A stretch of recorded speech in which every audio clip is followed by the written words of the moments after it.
अच्छा करेगी ही, साथ में जितने आपके परिवार के लोग हैं, कुटुंब के लोग हैं, उनको भी श्रेष्ठ कर दे। जो आपके अपने हैं उनको भी श्रेष्ठता प्रदान कर देगी। खुशी एक दवा है।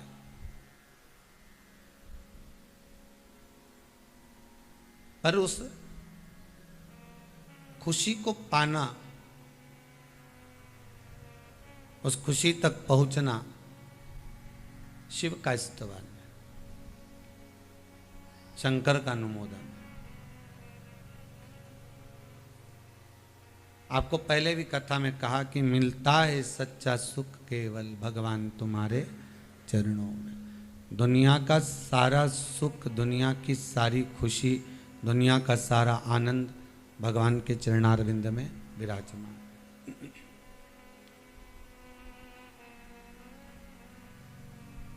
अब हम कहाँ ढूंढने जा रहे हैं उन खुशियों को, हम कहाँ लेने जा रहे हैं उन खुशियों को, ये आपके ऊपर। आप चाहें तो परमात्मा की शरणागति में जाकर, भगवान के चरणों में पहुंचकर, भगवान के द्वार पर पहुंचकर उन खुशियों को पाया जा सकता।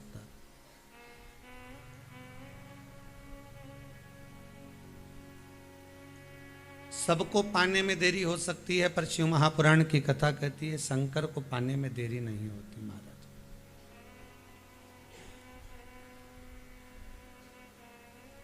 शिव को पाने में कोई देरी नहीं है। सबको रिझाने के लिए वस्तुओं की जरूरत पड़ती है, पर शंकर को रिझाने के लिए वस्तुएं भी नहीं चाहिए।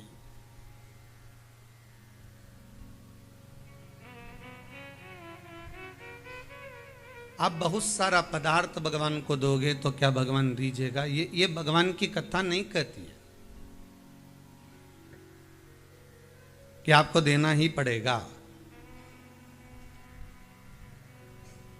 ये तो एक लौकिक बात हम लोगों ने बना कर रखी है कि भगवान हमारा ये काम कर देंगे तो हम भगवान को ये दे देंगे। भगवान ने कभी आकर कहा कि तुम मुझको कुछ दो? भगवान कभी आकर आपके सामने बोला हो कि मुझे ये प्रदान करना, मुझे ये दे देना? तो भगवान कभी नहीं कहेगा आपके सामने आकर, भगवान कभी तुम्हारे सम्मुख में जाकर नहीं कहेगा कि मुझे ये दिया जाए, मुझे नहीं चाहिए कुछ।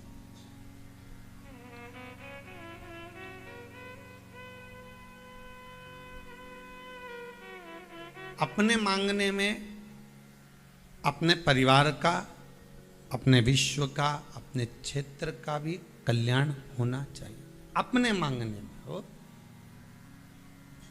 और जब अपने मांगने में हम हमारे क्षेत्र का भी कल्याण सोचे, हमने केवल अपने लिए, अकेले के लिए नहीं मांगा है। हम भगवान से केवल अपने लिए ही नहीं मांग रहे, हम भगवान से ये भी कह रहे हैं कि हे परमात्मा, हे पूर्ण परमात्मा, विश्व बने धर्मात्मा, एक यही बस प्रार्थना, दुखी ना हो कोई आत्मा। हम भगवान से अगर कुछ कह रहे हैं, हम भगवान से अगर कुछ मांग रहे हैं, तो भगवान से केवल इतना कहेंगे कि संसार का कोई मानव दुखी ना रहे, कोई दुखी ना हो।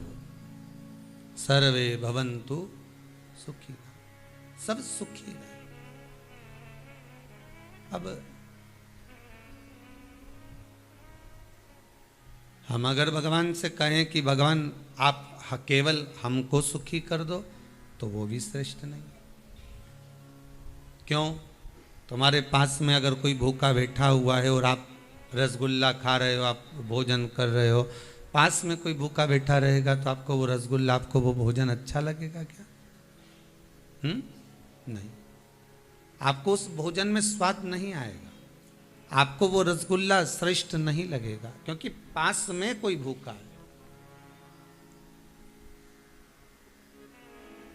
और यदि आपके पास में कुछ भोजन का पदार्थ है, कुछ ज़्यादा रखा है, तो आप उसको भी दे दोगे, लो तुम भी खा लो। तुम्हारे खाने से आपका भी पेट भराएगा और हमारा मन भराएगा। हम खाएंगे, मना नहीं, पर पेट आपका भी भरा जाएगा। आप भी लीजिए, थोड़ा सा पा लीजिए, इसके पाने से सुख की अनुभूति आपको होगी।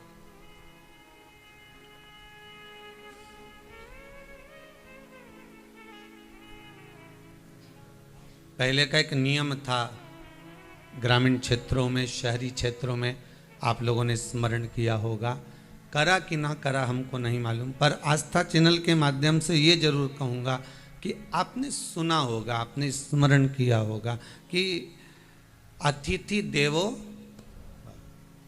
अगर हमारे दरवाजे पर कोई अतिथि आया है, हमारे दरवाजे पर कोई पहुंचा है, हमारे दरवाजे पर अगर कोई मेहमान आया, कोई अतिथि आया, कोई अन्य व्यक्ति आया और उसको हमने अगर पेट भर कर भोजन करा दिया, उसको हमने श्रेष्ठता का सुख दे दिया, तो संसार का कोई सुख ऐसा नहीं जो आपके घर में नहीं पहुंचे। अब आज के ज़माने में भले लोग थोड़ा सा डरने लगे कि भाई मेहमान को कौन बुलाए, 4 मेहमान इकट्ठे हो जाएं तो बहुओं का टेम्परेचर ऊंचा नीचा हो जाए, ये आज की बात है।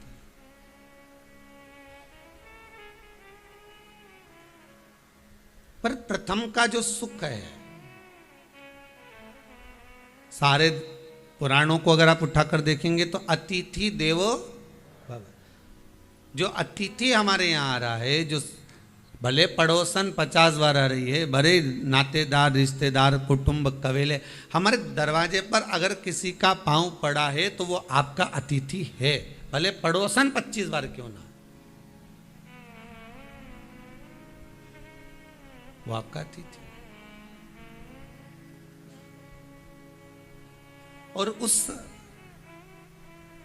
अतिथि को भोजन करा देना, उस अतिथि का सम्मान कर देना, उस अतिथि का आदर कर देना, क्या मिलेगा उससे, क्या प्राप्त होगा? शिव महापुराण की कथा कहती है, ऐसा कोई पदार्थ नहीं, ऐसी कोई वस्तु नहीं जो किसी के आदर करने के बाद आपको प्राप्त ना होती। अतिथि देवो भव का मतलब केवल बोलने से मतलब नहीं है। देव भव मतलब अतिथि देवता है। देवता है मतलब इसका मतलब क्या है कि अगर आपने इसको कुछ दिया है, इसको अगर कुछ किया है, इसके लिए कुछ प्रदान किया है, तो उसका सुख आपके खाते में जुड़ गया। आपने जैसा दिया वैसा उसको मिलेगा, वैसा आपको प्राप्त होगा।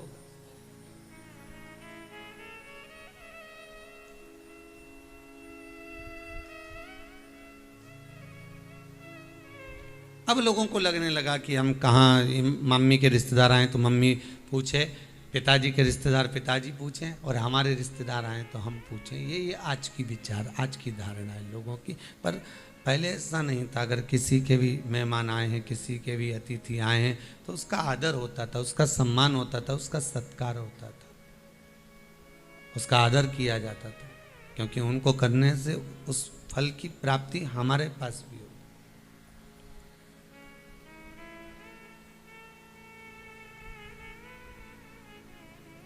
पर मान लो अतिथि का यदि अपमान हो गया, आया हुआ कोई व्यक्ति भूखा रह गया, तो फिर दोष किसको लगेगा?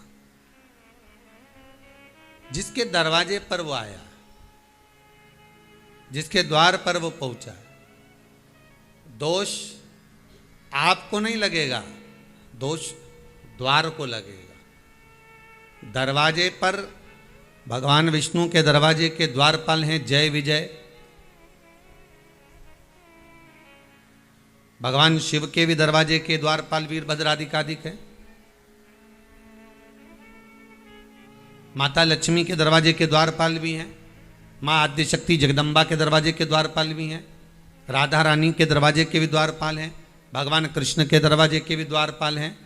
तो द्वारपाल का मतलब ये नहीं होता कि तुमने किसी को पैसा दे के दरवाजे पे खड़ा कर दिया हो कि यहाँ खड़े रहना दोनों 5,000 रुपये महीना तुमको देंगे, 5 इधर वाले को, 5,000 इसको देंगे, और ऐसा तलवार लेकर डंडा लेकर खड़े रहना हो, बंदूक लेकर। तो इसका मतलब केवल ये नहीं होता कि तुमने द्वारपाल खड़ा कर दिया तो द्वारपाल। द्वारपाल का मतलब अच्छे से समझना कि द्वारपाल किसको कहा गया। द्वारपाल तुम किसी को पैसा देकर खड़ा करो वो द्वारपाल नहीं है, किसी को धन देकर खड़ा करो वो द्वारपाल नहीं है। द्वारपाल का मतलब ये होता है कि जिस दरवाजे से आप प्रवेश करे हैं उस दरवाजे पर जो 2 फाटक होते हैं, उस दरवाजे पर जो 2 चौखटें होती हैं, उस चौखट के भाग को ही द्वारपाल कह दिया गया। और वहां पर ऐसा कोई संसार का मानव नहीं है जिस संसार के मानव के दरवाजे पर कोई ना कोई द्वारपाल ना हो। प्रत्येक मनुष्य के घर पर अगर चौखट लगी है तो चौखट पर द्वारपाल हैं। ये जो पत्थर की जो चौखट होती है ना, ध्यान दीजिएगा, बहुत थोड़ा सा लगेगा लोगों को कि महाराज जी आप बोल रहे हैं, पर वास्तुशास्त्र के अनुसार अगर आप अच्छे से वास्तुशास्त्र को पढ़ेंगे, निकालेंगे, उसका स्मरण करेंगे तो आपको ज्ञात होगा कि लकड़ी की जो चौखट होती है उसमें द्वारपाल का महत्व होता है। पत्थर की पेलरिंग कराकर जो चौखट तैयार करी जाती है उसमें द्वारपाल का भाव समाप्त हो जाता है। इसका थोड़ा सा ध्यान रखना चाहिए कि आपका मुख्य दरवाजा, आपका मेन दरवाजा, आपका जो द्वार है उस द्वार पर आप कुछ भी कर इसलिए आज के ज़माने में कह दिया जाता है कि आप एक काम करो कि अगर मान लो आपने लकड़ी का चौखट नहीं लगाया है, लकड़ी की चौखट नहीं तैयार करी है, तो कह देते हैं कि इसमें यहाँ पर बंदरवाल बांध दी जाए, पत्ते बांध दिए जाएं। बंदरवाल बांधने का महत्व ही यही है कि आप उस लकड़ी की चौखट को जब लगा देते हैं तो उस पर द्वारपाल आकर विराजमान हो जाते। अब कौन द्वारपाल?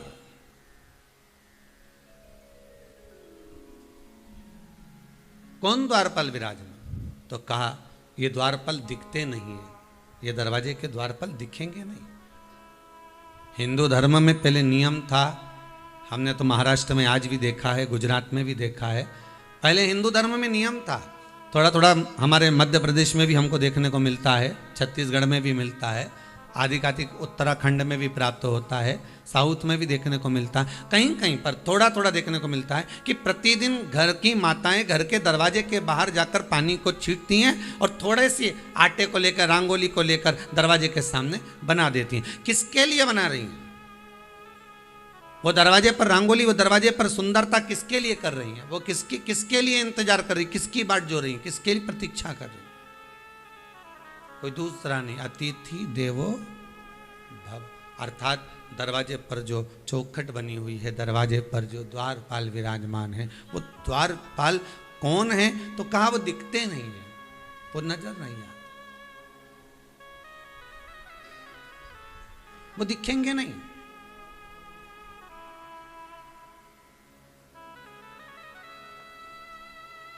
वो केवल आपके द्वार पर खड़े होकर, तुम्हारे दरवाजे पर से अगर कोई भूखा जा रहा है तो वो द्वारपाल उसका दोष देते हैं।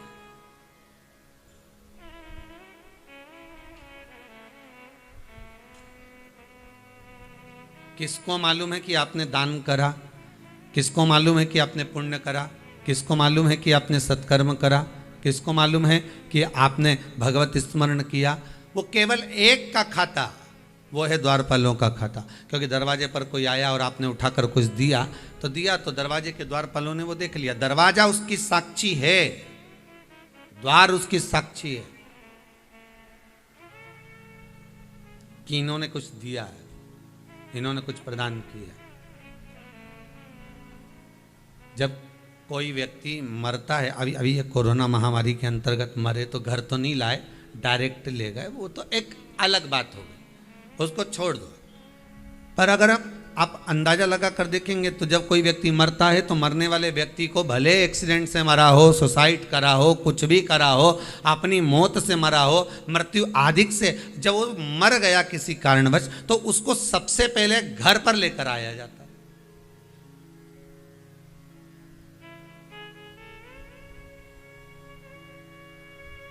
गरुड़ पुराण कहती है 10 दिन तक जीवात्मा उसकी अटारी पर रहती है। गरुड़ पुराण का संवाद कर रहा है 10 दिन तक जीवात्मा उसकी अटारी पर।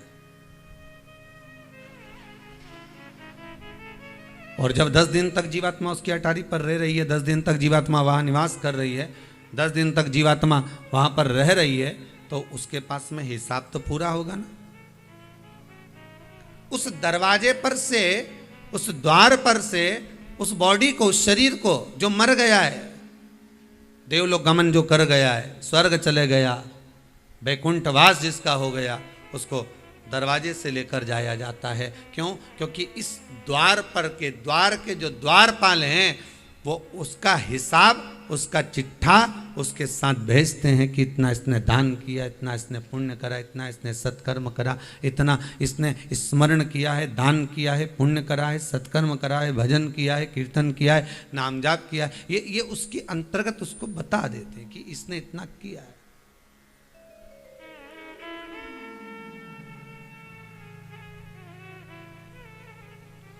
इसलिए द्वार की बड़ी महत्वता है, दरवाजे की बड़ी महत्वता, उस दरवाजे का, उस द्वार का जो महत्व है, द्वार का जो क्रम है, वो कुछ साधारण नहीं है।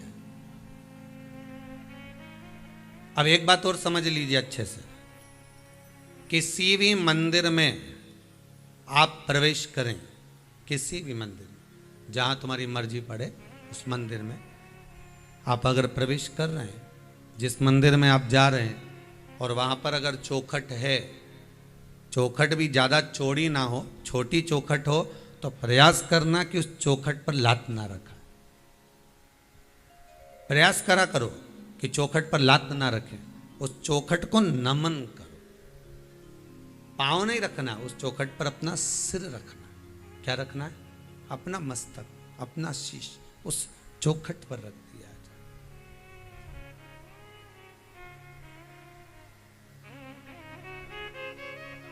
वो कहे ना, तेरी चौखट पे ओ भोले बाबा, सिर हमारा झुकाई रहेगा, जब तलक तुम नहीं दोगे दर्शन, सिर हमारा झुकाई रहेगा।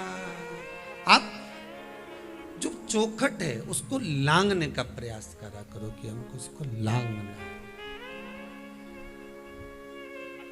चौखट पर चरण रखने की जगह, चौखट पर पांव रखने की जगह प्रयास करा करो कि इस चौखट पर हमारा शीश रखा है। क्यों? उसका क्या कारण है? क्या कारण हो सकता है?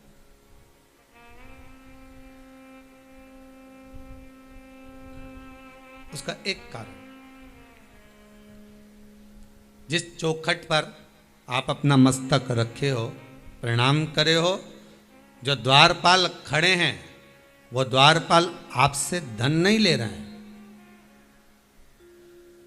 और सरल भाषा में ये संवाद अपन बाद में कह सकते हैं, पर अपन एक सरल भाषा में, बैंक में अंदर नहीं जाने दे रहा है, चौकीदार खड़ा, चौकीदार मतलब द्वारपाल।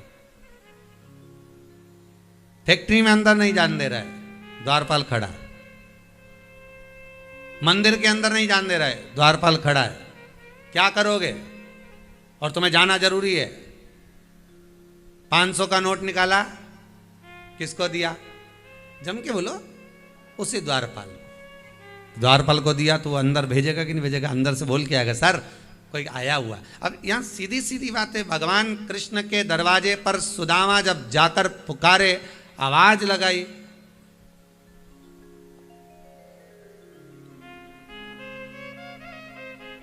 चौखट पर पहुंचकर आवाज लगाई। वो एक भजन की लाइन गाते ना कि अरे द्वार पालो कन्हैया से कह दो, किधर पे सुदामा गरीब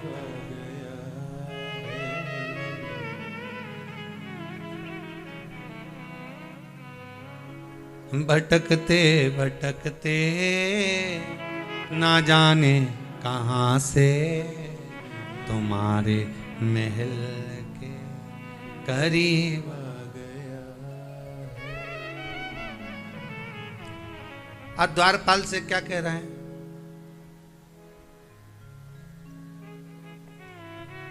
क्या लाइन है? ना तन पे है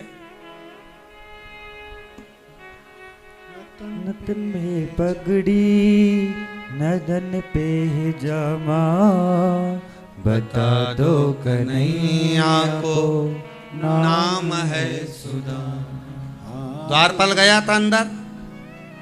अरे बोलो तो, तुम कैसे भी कपड़े पहनकर किसी द्वारपाल से जाकर कह दो कि भाई हम तो बहुत गरीब है रे, हम बहुत तकलीफ में हैं, तुम अंदर जरा जाकर मंत्री जी से कह तो दो, तो द्वारपाल जाएगा। एक बार फिर से गाओ। ना सिर पे है पगड़ी न तन पे जामा, बता दो कन्हैया को नाम है सुदामा। अच्छा, द्वारपाल एक बात और कहते हैं, इनके जैसे ढेर आते हैं और जो भी आते हैं वो कृष्ण का मित्र बताते हैं।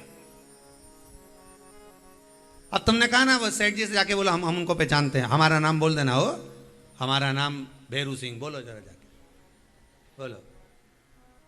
अब सारे द्वारपाल एक दूसरे को देख के हंसेंगे कि नहीं हंसेंगे? बताओ, इसके जैसे तो ढेर आए रे रोज, ऐसा कजन कितना भैरू आए, ना जाने कितना आता होगा। फिर भी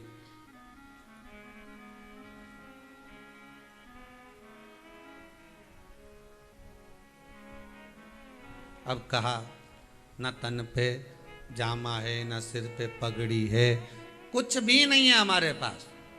तो द्वारपाल उतने में समझ गया ये तो खुद मांगने आया है। अंदर जाने देगा तुमको कि सेठ जी से कहो हमारा नाम ये है। भले भेरू नाम हो तुम्हारा तो कौन पहचानेगा? हाँ, एक कथा के माध्यम से जरूर पहचान जाएगा कि भेरू बोलते तो मतलब सियोर वाला महाराज का पहचान वाला है, पर बाकी के तो कोई पहचाने क्या कि ये आया है, इसको कोई पहचान? तो कोई नहीं पहचाने। अब द्वारपाल से तुम जाकर कहो तो कहो कि हमारे को कुछ भी नहीं है साहब, मैं बहुत तकलीफ में हूं, मुझे सेठ जी से मिलवा दो। कौन मिलने देगा? कोई नहीं, कोई नहीं मिलने। फिर बहुत से संवाद, बहुत कुछ कहा, बहुत कुछ। तब आखिरी में जैसे सुदामा जी ने द्वारपाल को कहा था, ये मत सोचना कि मैं कृष्ण से कुछ लेने आया हूं, वो तो उनकी कुछ वस्तु मेरे पास में है, देने आया हूं।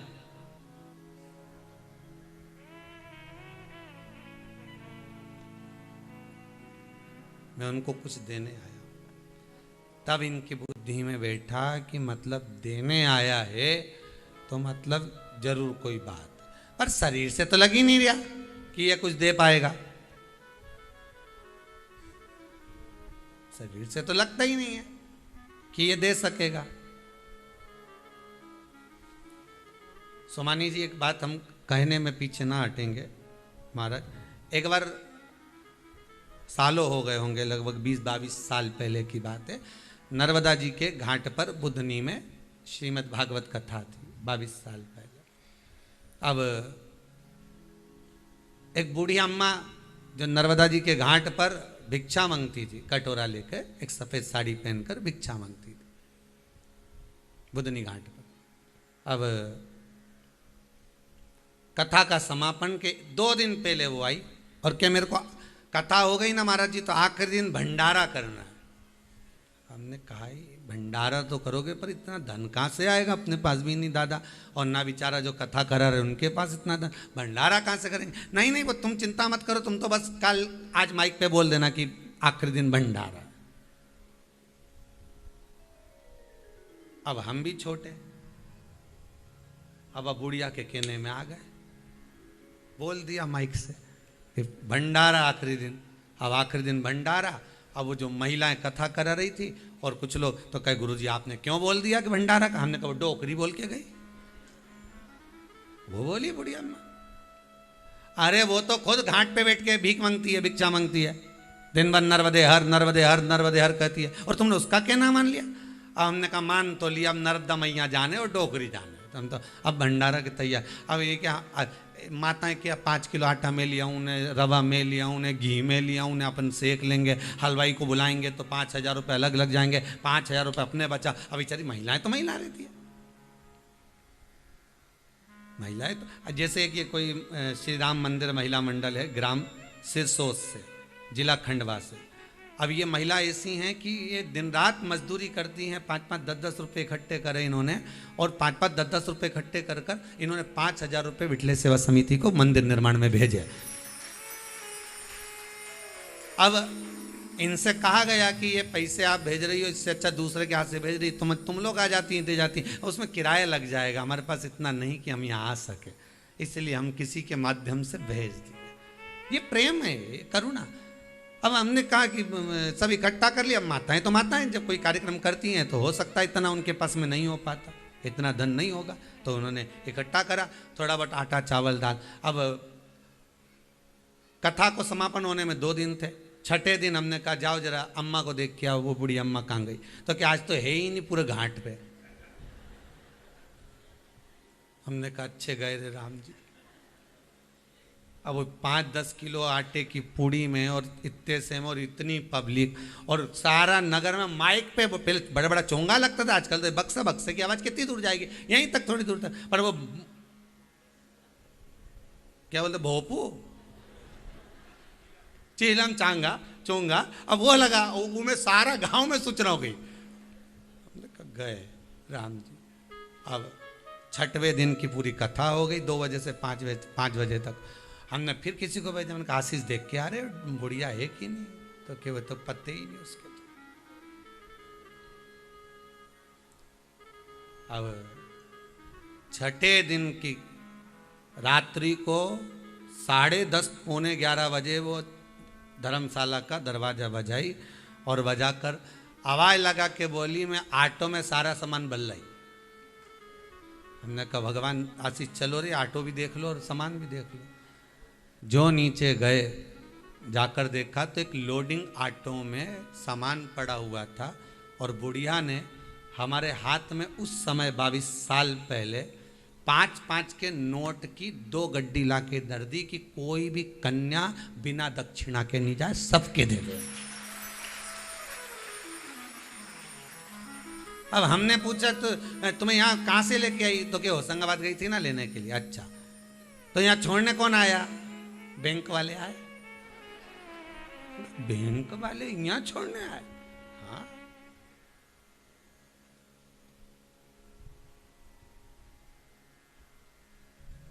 वो भले दिखे कैसा भी, अगर आपका विश्वास प्रबल है, विश्वास अगर प्रबल है। आज एक कोई राजस्थान से जैन परिवार का फोन था, जैन परिवार है, कहे हम हमारा नाम नहीं ले सकते, ना हम सामने बैठकर कथा करवा सकते, पर एक निवेदन करेंगे कि मेरा पति इतनी बड़ी बीमारी में पड़ा हुआ था कि सारे डॉक्टरों ने हाथ ऊंचे कर दिए थे, पर मेरा कोई रिश्तेदार बेंगलोर में रहता है, उसने कहीं किसी के मुख से सुना था कि एक उपाय ये वाला कर लो, हो सके ठीक हो जाए। वो पति ठीक हो गया, एक कथा करवाना है, वो कहीं पर भी हो, पर मैं ना दिखूं और ना मेरा परिवार दिखे और ना नाम आए, कथा कर दो बस। विश्वास अगर है, भरोसा है, तो शिव सम्मुख में है।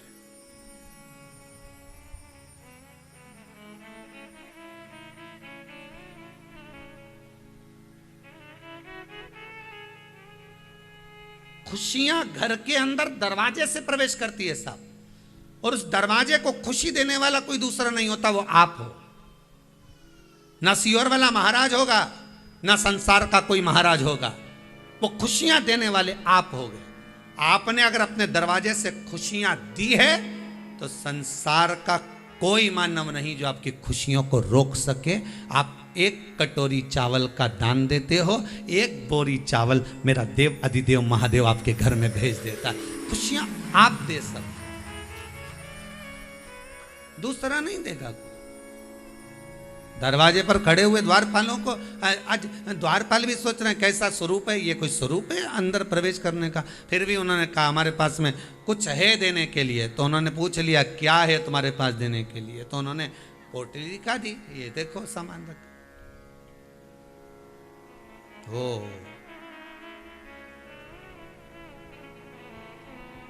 तब एक द्वारपाल अंदर गया, जाकर कहा नातिक भिक्षुक खड़ा,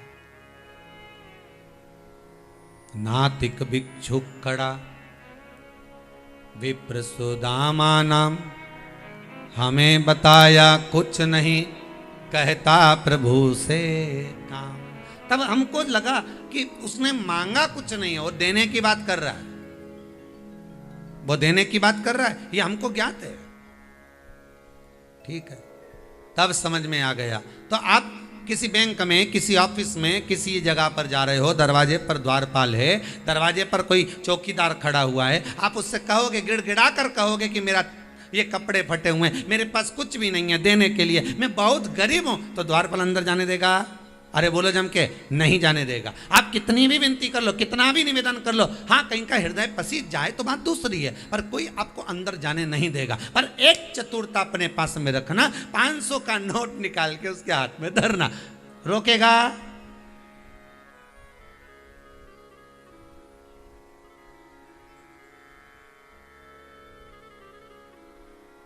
अरे रिश्वत तो यहां भी चलती है, तो रिश्वत वहां भी चलती है, बस अंतर है, यहां 500 और 2000 की चलती है, वहां 108 मनके की चलती है, बस अंतर इतना है।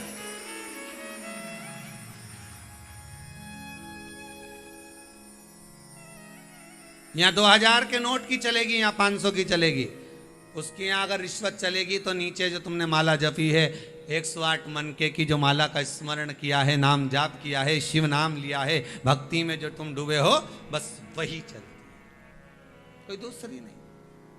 एक बात हमने पहले कथा में कहा था, वो छत्तीसगढ़ में कथा थी, जब कहा था कि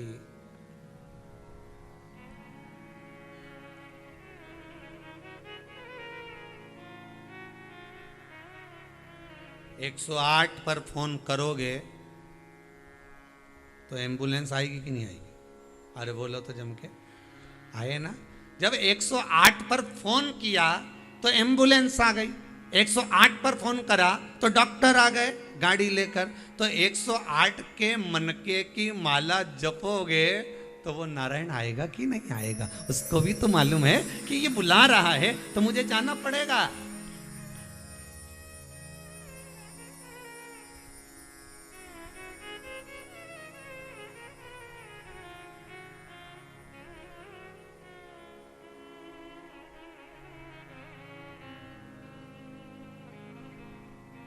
एक गाड़ियों के पीछे एक लाइन लिखी रहती है, प्रत्येक गाड़ी के पीछे एक लाइन लिखी रहती है, वो क्या बोलते हैं, दूरी बनाकर रखो, लिखा रहता है।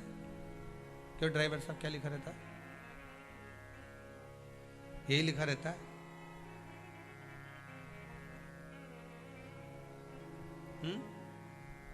क्या लिखा रहता है?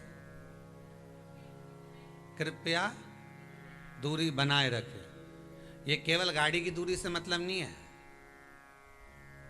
हर व्यक्ति के लिए लिखा हुआ है। काम, लोभ, वासना, आसक्ति, तृष्णा, ये सब से दूरी बनाकर चलोगे तो रास्ता प्रेम से कटता जाएगा, एक्सीडेंट नहीं होगा और मंजिल मिल जाएगी। अगर दूरी नहीं बनाई, कहीं पर भी दूरी बनाकर रहोगे, डिस्टेंस बनाकर चलो।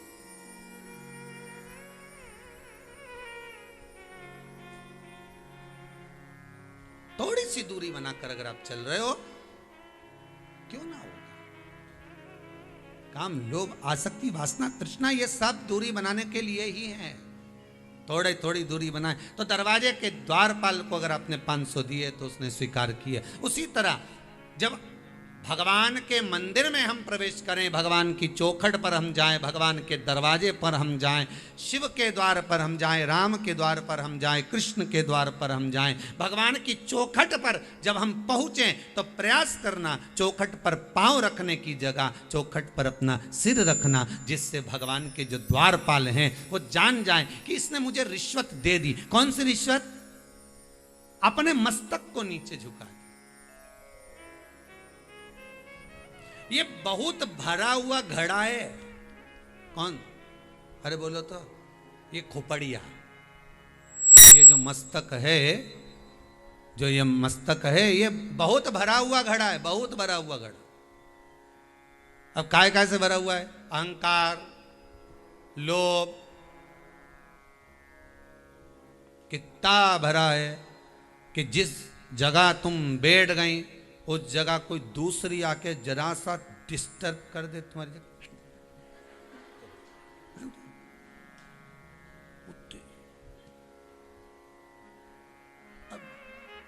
अब वो इतनी जगह में से घुस के आ तो गई, अब आ गई है तो अब इसको कहाँ भेज, तो थोड़ी चलो सरक जा, कोई बात नहीं, आ गई ना तू, और बड़बड़ मत करना। आ गए ना, बस बहुत है। अब उसमें भी 3 घंटे की कथा, वो में ऐसी बैठी पुतली बाई बन गई। भगवान भी सोच रहा भगवान कहाँ, अब वो आ तो गए ना, बस ठीक है। उसके द्वार पर पहुंचने के बाद ये मस्तक, ये बहुत भरा हुआ घड़ा, इसमें अहंकार सबसे ज्यादा भरा हुआ है, इसमें लोभ भरा हुआ है, इसमें तृष्णा भरी हुई है, इसमें आसक्ति भरी हुई है, इसमें इतना मोह भरा हुआ है कि ये खाली होने को तैयार है। और ये भरा हुआ घड़ा भगवान के मंदिर में जब प्रवेश करो, पांव चौखट पर मत रखो, चौखट पर ये शीश भगवान के रख दो। इस भरे हुए घड़े को वहां पर उंडेल दो। उंडेल दिया, जो भरा था वो सारा जम के तो बोलो खाली हो गया। अब ये यहां खाली हो गया, अंदर जाओगे देवाधिदेव महादेव के मंदिर में जब दर्शन करोगे, राम और कृष्ण का जब तुम दीदार करोगे, दर्शन करोगे, तब अब इसको भरेगा कौन? वो भरेगा। अपन तो सब उंडे लिया है और अंदर जाके कह भी देना हमने चौखट पे धोख लगा दी थी।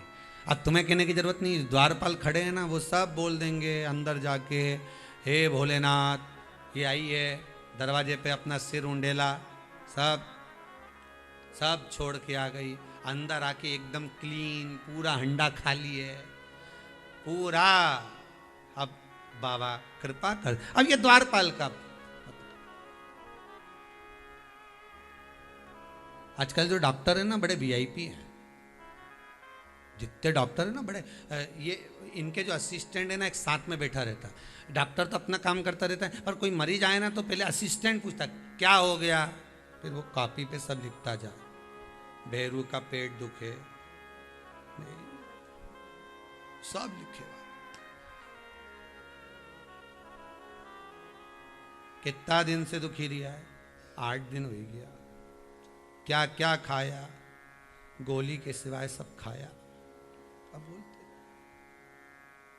कोई दवाई गोली ली नहीं ली। अच्छा, घूमने फिरने जाओ, हाओ। कहाँ जाओ? ससुराल। ठीक है, तो सब कुछ है।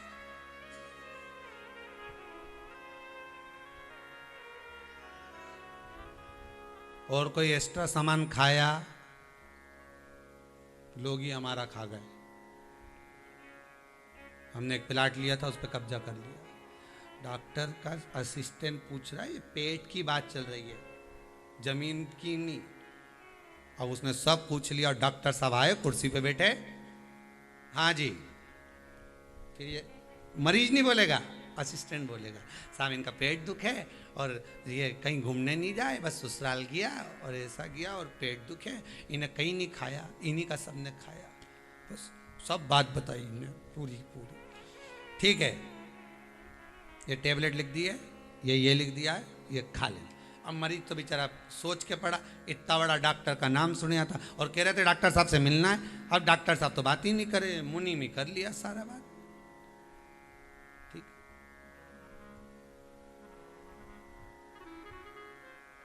इनके तो समय ही नहीं। भगवान दवाई ली, पर्चा कटा, पहुंच शिव कथा कर रही।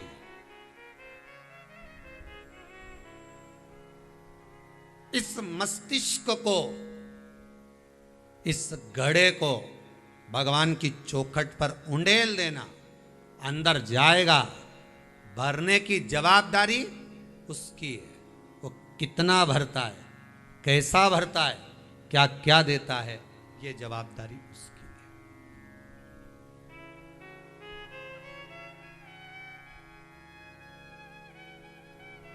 विश्वास कर कर जाओगे। डॉक्टर पर विश्वास कर कर गए, भले वो मिला ना मिला, उसका मुनीम मिला, पर डॉक्टर ने पर्चे पर लिख दिया ये दवाई लिख दो, ये दवाई लिख दो, और दवाई लिख कर दे दी, तुम ये खा लो। उसने सुना भी नहीं है आपको, उसने आपको चेक भी नहीं करा, देखा भी नहीं, ना चेक करा, ना आपसे मिला, बस मुनीम ने कहा ये हो रहा है, उसने दवाई लिख दी। अब दवाई तुमने विश्वास लेकर खाई कि नहीं खाई, खाई तो असर करी कि नहीं करी, थोड़ी बहुत तो करी। उसी तरह भगवान की चौखट पर जाकर अगर विश्वास लेकर गए हो, दरवाजे पर अगर आपने चौखट पर अपने मस्तक को झुका दिया है, तो जो द्वारपाल हैं वो अंदर जाकर कह देते हैं कि इसको तकलीफ क्या है। वो आपको नहीं कहना, मस्तक झुकाते ही मालूम पड़ जाए कि इसको तकलीफ क्या है।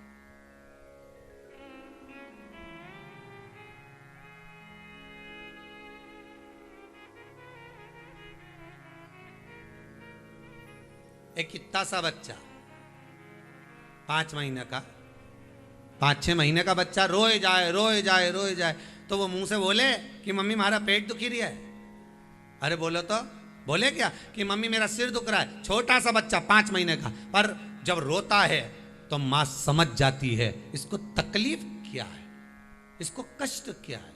गुरु के आगे, माता पिता के आगे, परमात्मा के आगे, घर के बुजुर्ग के आगे जाकर रोने की जरूरत नहीं। तुम बस पहुंच जाओ, आपका चेहरा पढ़कर बता देगा कि इसको तकलीफ क्या है, इसको क्या चाहिए।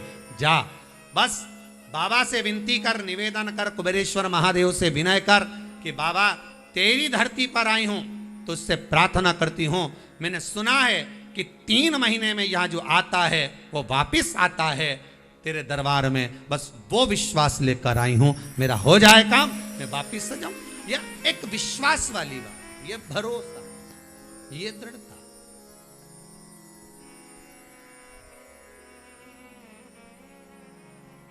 आज एक बच्चा कोई जयपुर से आया हुआ है, राजस्थान से आया, वो इतना खुश था कि मेरा टिकट, मेरा कोई काम नहीं हो रहा था पर टिकट हुआ।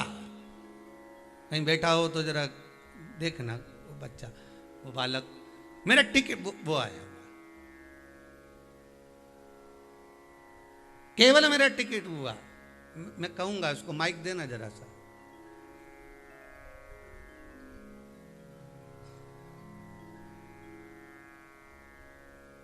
उसको देखकर आइए जरा।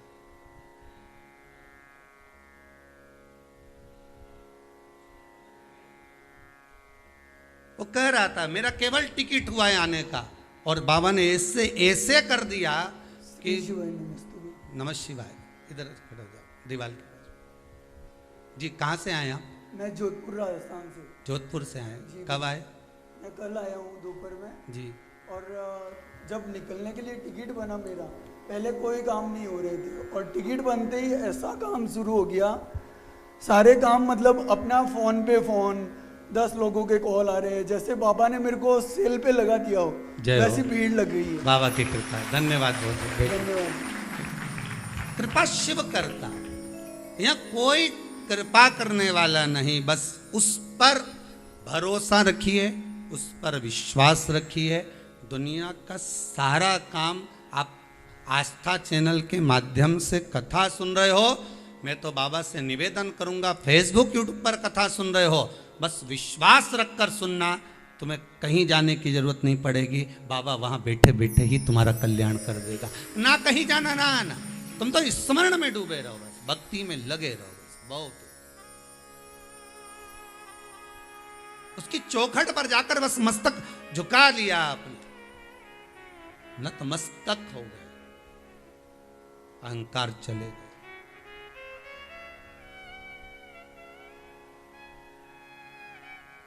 सोमानी जी, राठी जी, श्री जी बाबा के अगर आपने दर्शन करें, नाथ द्वारा वाले श्रीनाथ जी के दर्शन, जितने आस्था चैनल पर कथा सुन रहे हो, आपने श्रीनाथ जी के दर्शन करे होंगे, श्री जी बाबा के, नाथ द्वारा वाले मेरे ठाकुर के दर्शन करे होंगे। उनकी नाक पर एक मोर जैसा होता है, जिसको कहते हैं नक बेसर। नाक पर मोती लटकता रहता है नाक के ऊपर से, उसको कहते हैं नक बेसर। नक बेसर का मतलब क्या होता है? नाक पर लगा हुआ है। नाक क्या है? नाक क्या? नासिका को कहते हैं, हम कहते हैं नाक वाला व्यक्ति, अहंकार का प्रतीक, नाक वाला व्यक्ति अहंकार। तो नाक क्या है? अभिमान। और बेसर मतलब जिसका अभिमान समाप्त हो गया, जो बेसर हो गया, वही भगवान के इस नासिका तक पहुंच पाया है, भगवान के करीब पहुंच पाया है। बेसर हो जाना, बेसर, अहंकार से मुक्त हो जाना, अभिमान से छूट जाना। और जिस समय हमारा अभिमान, हमारा अहंकार समाप्त हो जाए, तो निवेदन केवल इतना कि भगवान की चौखट, भगवान का द्वार, भगवान के दरवाजे पर आप किसी भी मंदिर में जाए, आप जिस शहर में कथा सुन रहे हो, जिस गांव में सुन रहे हो, जिस खेड़े में सुन रहे हो, जिस नगर में, जिस सोसाइटी में, जिस घर में बैठकर आप कथा सुन रहे हो, आप किसी भी मंदिर में अगर जाएं तो ये विश्वास लेकर जाना कि मुझे मंदिर के द्वार पर शीश नवाना है, पांव नहीं रखना है उस चौखट पर, जिस चौखट पर द्वारपाल, उनको कहने की जरूरत नहीं पड़ेगी, वो स्वतः। घर के बुजुर्ग को कहना नहीं पड़ता, घर के माता पिता को कहना नहीं पड़ता, गुरु के सामने कहना नहीं पड़ता, परमात्मा के दरवाजे पर जाकर कहना नहीं पड़ता कि मुझे ये दीजिए। आप तो उसके सम्मुख में पहुंच जाओ, बस अहंकार को उंडेल कर, छोड़कर, अभिमान को छोड़कर जब उसके द्वार पर जाओगे, देना उसका फर्ज है। वो क्या देता है, कितना देता है, किस तरह से देता है, कहना नहीं है। 3 माताएं गांव की कुएं पे से पानी भर रही थी, उसमें से एक माता बोली, मेरा बेटा अंग्रेजी स्कूल में पढ़ता है, ऐसा जोरदार फट फट अंग्रेजी बोलता है। हाँ, दूसरी बोली, मेरा बेटा तो सीबीएसई कोर्स से पढ़ाई कर रहा है। सीबीएसई कोर्स से? हाँ। तीसरी पानी भरकर बाल्टी में कूड़ रही थी, इतने में एक बच्चा दौड़ कर आया, उसने प्रणाम करा, मां एक काम करो, तुम हंडा लेकर आ जाना, मटका, और मैं ये बाल्टी लेकर चलता। बेटा बाल्टी लेकर चला। तीसरे नंबर की मां ने कहा, मेरा बेटा सरकारी स्कूल में पढ़ता है, तुम्हारा अंग्रेजी स्कूल में पढ़ रहा है, एक सीबीएसई से पढ़ रहा है, और मेरा बेटा सरकारी स्कूल में पढ़ता है। रुपए पैसे से संस्कार प्राप्त नहीं होते बच्चों को, बच्चों को संस्कार घर से प्राप्त होते हैं। धन देकर कितने भी अच्छे स्कूल में पढ़ा लेना, बच्चों को वहां संस्कार नहीं मिलेंगे। वहां स्विमिंग सिखाएंगे, तैरना,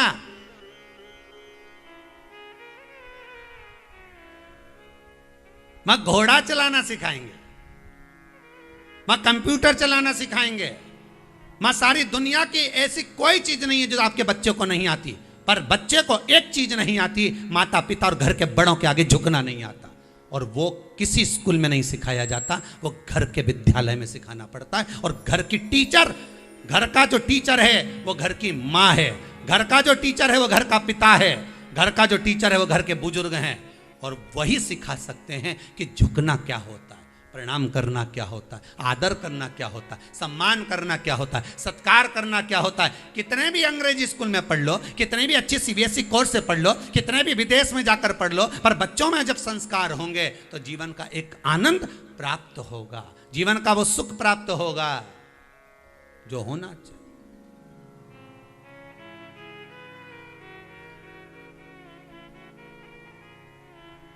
बच्चे आए, दंडवत करें, प्रणाम करें, हेलो हाय नहीं, प्रणाम करें, नमन करें, दंडवत करें, साष्टांग करें। वो संस्कार कहीं सीखने को नहीं मिलेंगे, वो घर के माता पिता ही दे सकते हैं, घर का टीचर ही देगा।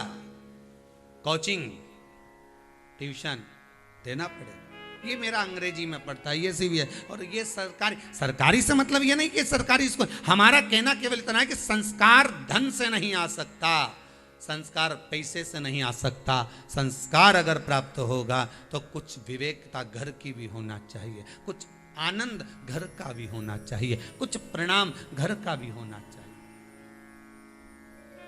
बेटा इंग्लैंड में, बेटी है न्यूयॉर्क, और ब्राइट बच्चों के लिए हुआ बुढ़ापा डार्क। और काका क्या करोगे, ये रुपया कहाँ धरोगे, क्या करोगे इस धन का, उस संपदा का क्या करोगे।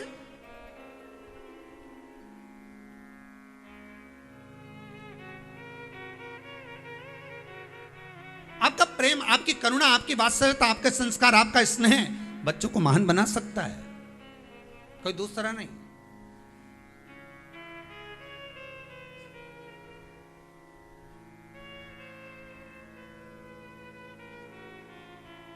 एक बहू गर्भस्थ हुई, उनके घर के लोगों ने सामने बहुत बहुत बड़े बड़े सारे जो विद्वान हैं उनके फोटो लगाए, हमको पदरावनी पे बुलाए, सबके फोटो लगाए थे कि ये स्वामी विवेकानंद जी हैं, रामकृष्ण परमहंस जी हैं, सुभाष चंद्र बोस जी हैं, ये हैं। और हमने पूछा आपका बहुत बहुत अब धन्यवाद है जो मेरे हिंदू धर्म के ये आनंद देव यहाँ विराजमान है। किसके लिए लगाएं, बहू के लिए। हमने कहा बहू कहाँ है, ऊपर है। हमने कहा उसके लिए इतने फोटो लगाए तो हम भी चल के एक बार मिल ले, क्या जाए। गए, ऊपर जाकर देखा तो टीवी पे नाटक देख रही थी, कुमकुम भाग्य।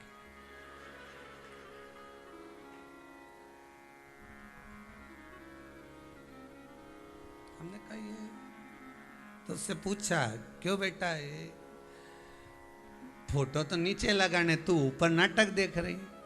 मन नहीं लगता नीचे बिल्कुल, डॉक्टर ने कहा बेड रेस्ट। तो हमने कहा फिर ये फोटो नीचे का ऊपर लाके लगा दो, यहाँ नीचे लगा के रखा है। वो कल लगाया था गुरुजी, पर इसको रात को थोड़ा सा ऐसा बेचैनी लगी तो ऐसा लगा कि फोटो से कुछ गड़बड़ हो, तो हमने नीचे लगा दिया। तो हमने कहा फोटो इसके लिए लगाया था कि और किसी के लिए लगाया था। अब जो औलाद पैदा हुई, जन्म ली, एक कोई उनके यहाँ लाला लाली जो भी हुआ, अब वो रात में इतना रोए, थोड़ी देर गोद में रहे हो तो चुप, जमीन पे सुलाओ तो रोए। अब उनका फोन आया, गुरुजी बच्चे को ना जाने क्या हो गया, खूब रोए। हमने कहा नाटक देखा, उस नाटक में हमेशा 24 घंटा रोती मिले, तो औलाद भी रोतली पैदा हुई। नाटक देख के पैदा हुई है तो औलाद भी ऐसी हुई, उसको भी थोड़ी देर में चुप रहे, फिर थोड़ी देर में आंसू, फिर औलाद भी। अब तुम आशा कर रहे हो कि गुरुजी इसको सुधारते, तो गुरुजी कहीं सुधारे, गुरुजी कहीं सुधारे, इनके नाटक देख के पैदा हुई है। भगवत स्मरण से संस्कारवान 20 वर्ष तक माता पिता बेटे को राम बनाने की चेष्टा करते हैं, 20 दिन की कुसंगति बेटे को रावण बना देती है। उससे बचने का प्रयास करिए, कुछ श्रेष्ठ संस्कार दीजिए, कुछ अच्छा दीजिए। आने वाली पीढ़ी आपके बच्चे को पहचाने, जगत उसको जाने, तो जीवन का एक सार्थकता उत्पन्न हो, जीवन का एक आनंद उत्पन्न हो। महाराज भगवान की चौखट पर, द्वार पर जाकर इस मस्तक को रख देना, प्रणाम कर देना। शिव की चौखट।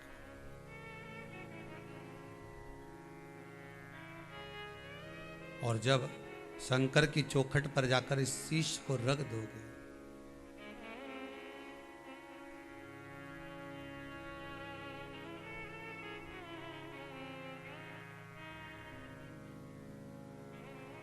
तो जीवन एक आनंदित होगा। जब तलक तुम नहीं दोगे दर्शन, सिर हमारा झुका ही रहेगा। भगवान की चौखट पर जाकर जब मस्तक को झुकाओगे, अहंकार, अभिमान, काम, लोभ, वासना, तृष्णा सब वहीं उंडेल दी जाएगी। अंदर जाओगे, प्रत्येक मनुष्य के दरवाजे पर भी द्वारपाल होता है, बस लकड़ी की